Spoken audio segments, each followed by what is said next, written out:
Okay, for this question आप ना question को बड़ी शानदार तरीके से रीड करो। ये नहीं देखो कि अल्फा का पावर 23 प्लस बीटा का पावर 23 है तो हम कैसे डर जाएं या कैसे प्रोसीड करें। पहले आप क्वेश्चन पढ़िए। Alpha and beta are the roots of this quadratic equation x square plus root 6x plus 3 that is equal to 0। चलेगा क्या? इसके दो रूट्स अल्फा एंड बीटा है। रूट्स रियल होगा या इमेजिनरी होगा? रियल होगा तो अल्फा का पावर 23 की वैल्यू निकालना बहुत टफ होगा। मान लो अल्फा इरेशनल आ गया तो अल्फा का पावर 23 निकालना टफ है। उसके लिए कुछ ना कुछ चीज़ें फॉर्म होती होगी। तो कॉमन पार्ट आएगा, अल्फा का पावर 14 कॉमन आएगा। या फिर ये हो सकता है कि रूट्स मेरा इमेजिनरी आ जाए। जब रूट्स इमेजिनरी आ जाएगा तब तो कंसेप्ट कॉम्प्लेक्स नंबर का हो जाएगा। वहाँ पे या तो आई वाटा फॉर्म, आई वाटा तो आएगा ही आएगा। तो आई वाटा आएगा तो या तो पोलर फॉर्म में लिखेंगे या फिर एक्सपोनेंशियल फॉर्म में लिखेंगे या फिर जो भी कंसेप्ट मर्ज होगा। तो पहले यार अल्फा बीटा रूट्स दिख रहा है कि इस रूट्स या तो इरेशनल इमेजिनरी होगा, तो पहले आप रूट्स निकाल दो। ये मत सोचो कि मैं यहाँ पे अल्फा का पावर 14 कॉमन लूँ और बीटा का पावर 14, तो वहाँ से भी 1 प्लस क्या होता है 23 माइनस 14 करोगे तो क्या होगा 1 प्लस अल्फा के पावर कितना आएगा 23 माइनस 14 जो भी है।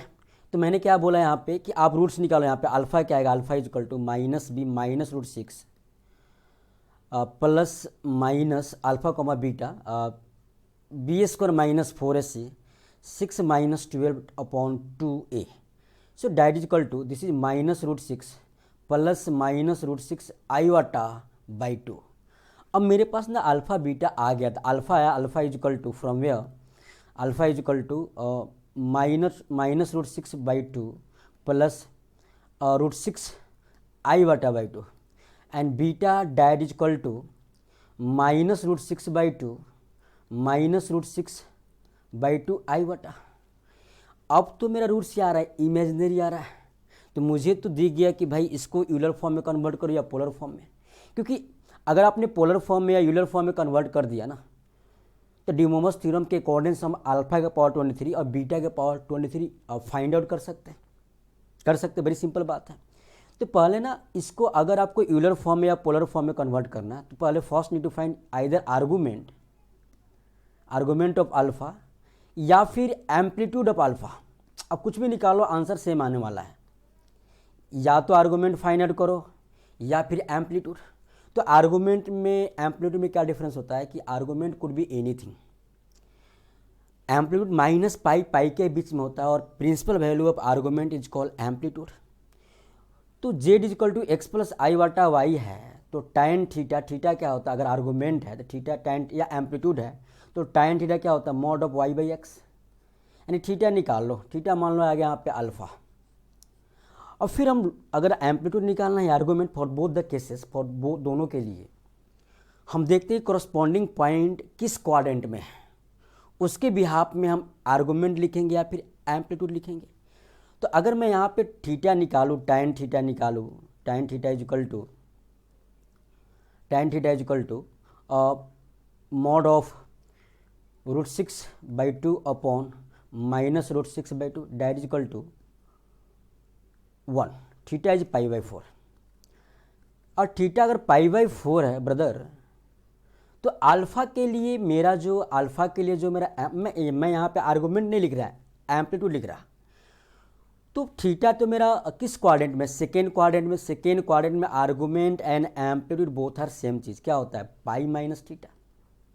तो A M P amplitude of alpha that is equal to pi minus pi by 4 that is equal to 3 pi by 4। Similarly amplitude of beta that is equal to minus pi plus theta that means minus pi plus pi by 4 that is equal to minus 3 pi by 4। यानी दोनों cases में means alpha beta का मुझे amplitude मालूम हो गया।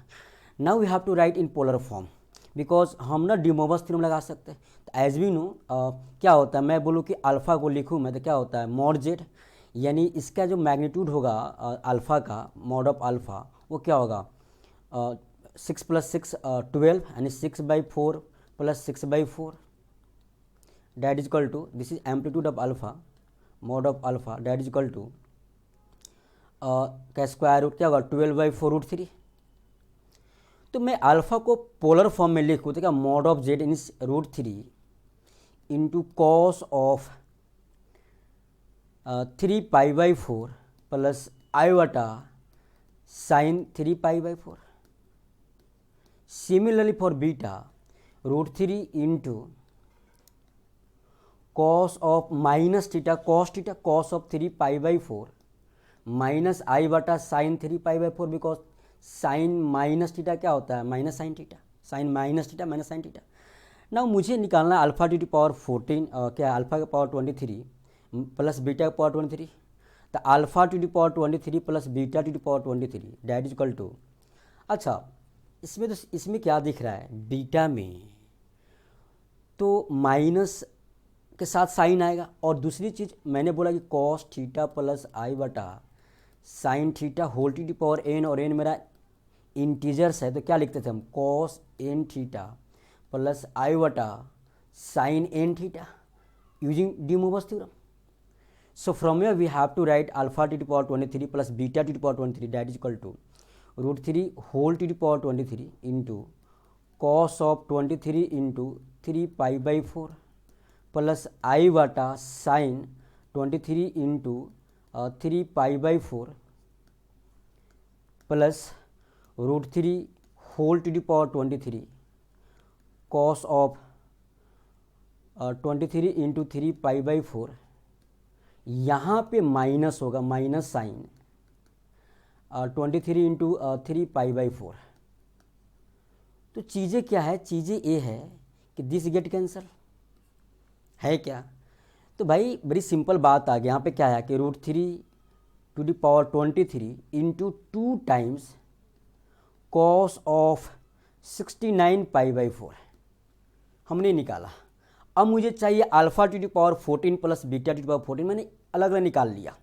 Alpha to the power 14 plus beta to the power 14 that is equal to √3 to the power 14, यहाँ भी एक टर्म कैंसिल आउट होगा प्लस आई बटा साइन माइनस आई बटा साइन वाला मैं लिखता है यहाँ पे कॉस ऑफ 14 इंटू 3π/4 प्लस आई बटा sine 14 into 3π/4 plus √3 to the power 14 into cos of 14 into 3π/4 minus आई बटा साइन 14 इंटू 3π/4।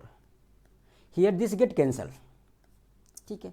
तो यहाँ पे बात क्या आ रहा है कि this is √3 to the power 14 into 2 times cos of what is this is 7 into 3π/2 and what is the value of cos odd multiple of π/2 that is 0। तो 0 हो गया, खत्म यार। अब आते हैं डिनोमिनेटर पे। अब अल्फा के पावर ये जो यहाँ पे जो टर्म्स है ना ये कैंसिल आउट होगा आई बटा वाला। दूसरा में कॉस का वैल्यू आएगा, सिमिलर इसी तरह निकालोगे कॉस का वैल्यू आएगा तो कॉस का आर्गूमेंट क्या होगा ऑड मल्टीपल ऑफ π/2। तो मैं इसको लिख नहीं रहा, मीन्स अल्फा का पावर 10 प्लस बीटा का पावर 10 की वैल्यू फाइंड आउट करोगे तो एक तो मेरा 2 टाइम्स कॉस आएगा जिसका आर्गूमेंट ऑड मल्टीपल ऑफ π/2 होगा दैट इज 0। दूसरा आई बटा वाला टर्म्स एक प्लस के साथ होगा साइन, दूसरा माइनस साथ कैंसिल आउट होगा। तो मैं नहीं लिख रहा यहाँ पे, तो ये आ गया मेरे को। तो अगर मैं चलो अल्फा का पावर 15 प्लस बीटा का पावर 15 ये कितना आएगा √3 to the power 15 into 2 into cos of 15 into 3π/4 ये आएगा। दूसरा 10 वाला में क्या होगा 0 हो जाएगा। अल्फा का पावर 10 प्लस बीटा का पावर 10 इज इक्वल टू √3 के power 10 into 2 into cos of 10 into 3π/4 that is 0। अब मैं मर्जिंग डाटा लिखूं कि भाई जिसकी वैल्यू फाइंड आउट करना है क्या alpha to the power 23 plus beta to the power 23 plus alpha to the power 14 plus beta to the power 14 whole upon alpha to the power 15 plus beta to the power 15 plus alpha to the power 10 plus beta to the power 10 that is equal to √3 whole to the power 23 into 2 into cos of 69 pi by 4 whole upon √3 to the power 15 into 2 into cos of 45 pi by 4।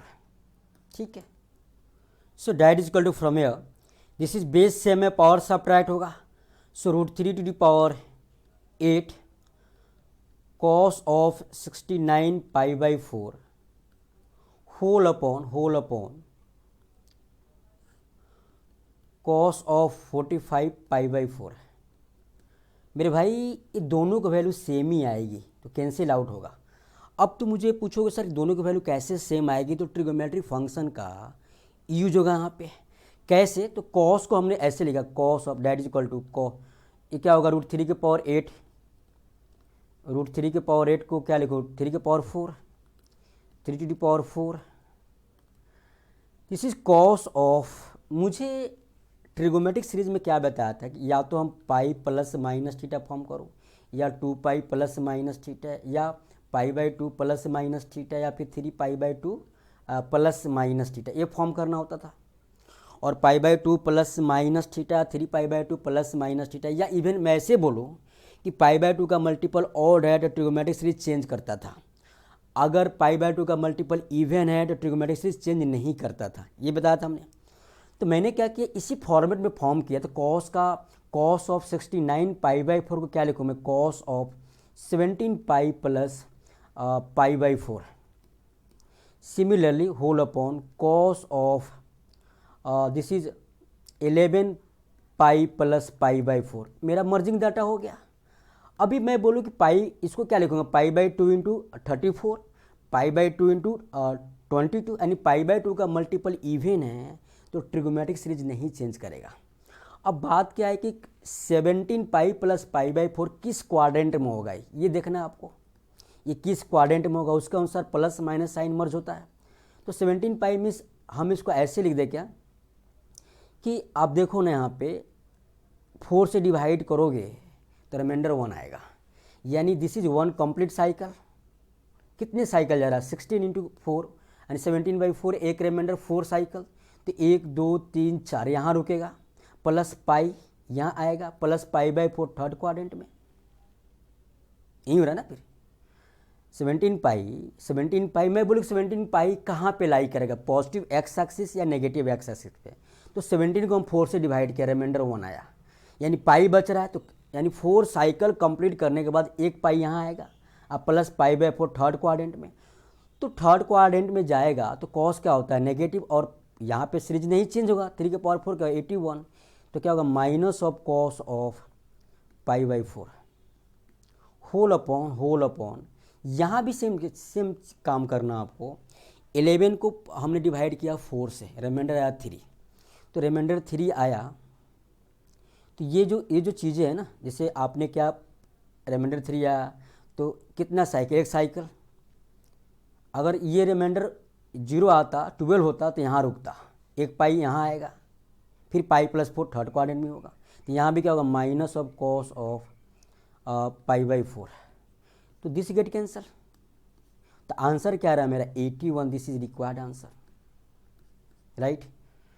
तो ये